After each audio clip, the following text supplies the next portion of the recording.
மாணவ மாணவிகள் அனைவருக்கும் இனிய வணக்கத்தை தெரிவித்துக் கொள்கிறேன். நாம் 5ஆம் வகுப்பு முதல் பருவத்தில் இயல் 3இல் அமைந்துள்ள உரைநடை பகுதியான படம் இங்கே பழமொழி எங்கே என்ற உரைநடையைத்தான் பார்க்க இருக்கிறோம். பாடத்திற்குள் செல்வோமா? படம் இங்கே பழமொழி எங்கே.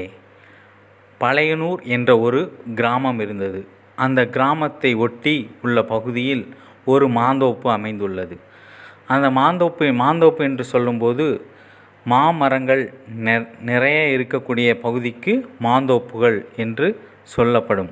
அந்த மாந்தோப்பில் உள்ள ஒரு மரத்தில் உள்ள ஒரு பொந்தில் கிளி ஒன்று ரொம்ப காலமாக வாழ்ந்து வந்தது. அதன் பெயர் செல்லம்மா.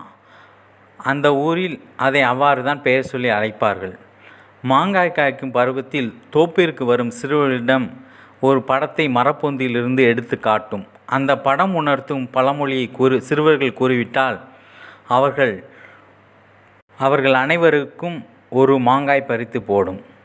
அதனால் அந்த கிளிக்கு பழமொழி கிளி என்று ஆசையாக அந்த கிராமத்தில் அழைப்பார்கள். பழமொழினா என்னன்னு தெரியணும். பழமொழிகள் என்பவை நம் முன்னோர்கள் தங்கள் அனுபவத்தின் மூலம் உணர்ந்து கூறிய மொழிகள். அதாவது பழங்காலம் முதற்கொண்டே பழமொழிகள் வழக்கில் இருந்து வருகின்றன. பழமொழி 400 என்னும் பெயரிலே நீதி நூல் ஒன்றும் உள்ளது. மாந்தோப்பிலே மாங்காய்கள் காய்க்க தொடங்குகின்றன. எனவே சிறுவர்கள் அதை பறிக்க ஆசையாக மாந்தோப்பிற்கு வருகின்றார்கள். சிறுவர்களுக்கு மாங்காய்கள் தேவை என்றால் என்ன பண்ணணும்? அந்த கிளி ஒரு படத்தை எடுத்து காட்டும்போது அதற்குரிய பழமொழியை சொல்ல வேண்டும். அப்பொழுதுதான் அவர்களுக்கு மாங்காய் கிடைக்கும். முதலாவதாக ஒரு சிறுவன் வருகிறான். செல்லம்மா, நான் பிரபு வந்திருக்கேன். ஓ பிரபுவா, நன்றாக இருக்கிறாயா? நான் நன்றாக இருக்கிறேன். உன்னை பார்த்துவிட்டு மாங்காய் பறித்து செல்லலாம் என வந்தேன் என்று கூறுகிறான். உடனே செல்லம்மா கிளி சொல்லுது, நான் ஒரு படத்தை எடுத்து காமிக்கிறேன். இந்த படத்துக்கு ஏற்ற பழமொழியை சொன்னீன்னா நான் உனக்கு ஒரு மாங்காய் பறித்து போடுறேன் அப்படின்னு செல்லம்மா கிளி சொல்லுது. உடனே செல்லம்மா ஒரு படத்தை எடுத்து காட்டும்போது அந்த படத்தில் பார்த்திங்கன்னா ஒரு யானை நடந்து செல்வது போல் ஒரு படம் இருக்கிறது. உடனே பிரபு ஒரு பழமொழியை கூறுகிறான். யானை வரும் பின்னே மணியோசை வரும் முன்னே. சரியாக கூறினாய் என்று கிளி சொல்கிறது. உனக்கு ஒரு மாங்காய் பறித்து போடுகிறேன் என்று சொல்லி மாங்காயை பறித்து போடுகிறது. ரொம்ப நன்றி செல்லம்மா அப்படின்னு சொல்லி மாங்காய் வாங்கி கொண்டு பிரபு சென்று விடுகிறான். அடுத்ததாக பார்த்தீங்கன்றால் வின்சென்ட் என்ற ஒரு சிறுவன் வருகிறான். செல்லம்மா, எனக்கும் ஒரு மாங்காய் வேண்டும் என்று வின்சென்ட் கூறுகிறான். அப்போது அவனுக்கு ஒரு படத்தை எடுத்து காண்பிக்கின்றது செல்லம்மா கிளி. உடனே இக்கரைக்கு அக்கறை பச்சை, ஒரு ஆற்றோரத்தில் ஒருவர் நிற்பதை போன்ற ஒரு படத்தை எடுத்து காண்பிக்கின்றது. அதற்கு சரியான பழமொழியை வின்சென்ட் கூறுகிறான். எனவே அவனுக்கும் ஒரு மாங்காய் ஒன்றை பறித்து போடுகிறது. நன்றி செல்லம்மா என்று அவனும் சென்று விடுகிறான். அடுத்ததாக பார்த்தீங்கன்னா கனிமொழி என்ற சிறுமி வருகிறாள். செல்லம்மா கிளி பார்த்து சொல்லுது, கனிமொழி, ஏன் அமைதியாக நிற்கிறாய்? எனக்கு மாங்காய் வேண்டாமா? வேண்டும் செல்லம்மா என்று கனிமொழி கூறுகிறாள். இந்த படம் உணர்த்துகிற பழமொழியை என்னவென்று சொல்லி பார்க்கலாம் அப்படின்னு செல்லம்மா கிளி சொல்லுது. உடனே அந்த படத்தை பார்த்தா சூறைக்காற்று வீசுவது போல் இருக்கவும் சூறைக்காற்று வீசுது. உடனே செல்லம்மா சொல்கிறாங்க, கனிமொழி இன்னும் கொஞ்சம் நல்லா யோசித்து விட்டு கனிமொழி கூறுகிறாள், ஆடிக்காற்றில் அம்மியும் பறக்கும். உடனே செல்லம்மா சொல்கிறாங்க, அழகாக கூறினாய், இதோ மாங்காய் வாங்கிக்கொள். உடனே கனிமொழி, உண்மையாக நான் நன்றாக சொன்னனா செல்லம்மா என்று கேட்கிறார். நன்றி செல்லம்மா. கனிமொழியிடம் செல்லம்மா கிளி கேட்குது, உன் கூட வந்திருப்பது யார் என்று கேட்கிறது. அதற்கு கனிமொழி, என் நண்பன் முகமது வந்திருக்கிறான் செல்லம்மா. அப்படியா? இதில் உள்ள பழமொழி என்ன என்று கூற சொல், மாங்காய் தருகிறேன். உடனே முகமது சொல்கிறான், எனக்கு தெரியும், கூறுகிறேன்.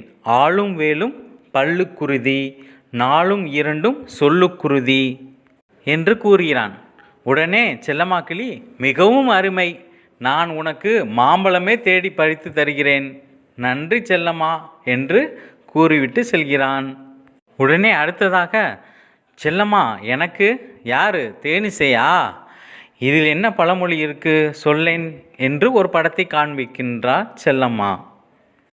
அந்த படத்தில் பார்த்தீர்கள் என்றால் இருவர் சேர்ந்து ஒரு நெல் தூற்றுவதை போன்ற ஒரு படம்.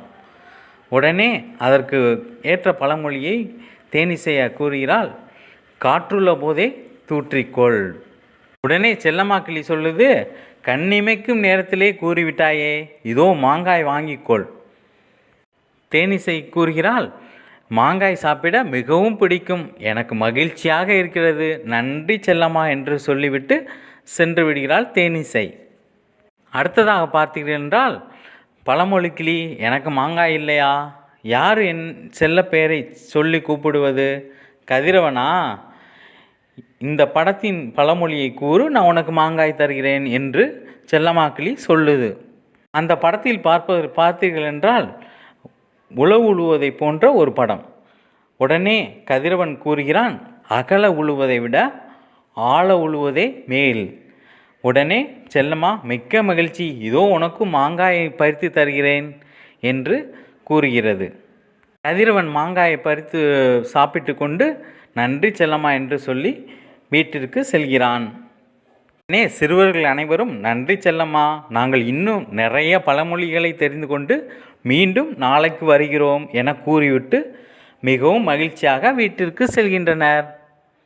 மாணவ மாணவிகளே, படம் இங்கே பழமொழி எங்கே என்ற உரைநடை மூலம் நாம் பழமொழி என்றால் என்ன என்பதையும் சில பழமொழிகளையும் அறிந்து கொண்டோம். நாமும் பழமொழிகளை தெரிந்து கொள்ள வேண்டும். இந்த பாடத்தை நன்கு வாசித்து பார்த்து பயிற்சி எடுத்து கொள்ளவும். நாம் அடுத்த பகுதியில் அடுத்த பாடத்தை தொடர்ந்து பார்ப்போம். நன்றி மாணவ கண்மணிகளே.